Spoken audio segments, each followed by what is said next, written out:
અમદાવાદ ખાતે ભારતીય સેના દ્વારા સંયુક્ત વિમોચન 2024નું આયોજન કરવામાં આવ્યું હતું।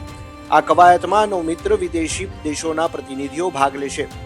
સંયુક્ત વિમોચન 2024 ઉદ્ઘાટન કાર્યક્રમમાં વિવિધ એજન્સીઓ વચ્ચે આપત્તિની તૈયારી અને પ્રતિભાવો મેળવીને આગામી સમયમાં કામ સરળતાથી થઈ શકે તે માટેનું આયોજન કરવામાં આવ્યું હતું।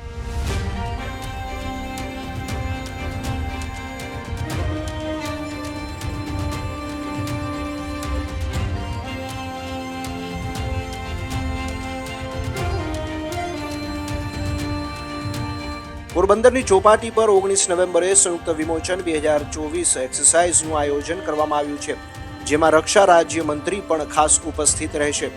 લશ્કરની ત્રણેય પાંખો દ્વારા દિલધડક કવાયતોનું નિર્દેશન કરવામાં આવશે, જેની તૈયારીના ભાગરૂપે થઈ રહેલા હેલિકોપ્ટર અને જહાજોના આટાફેરાએ લોકોમાં કુતૂહલ જગાવ્યું છે।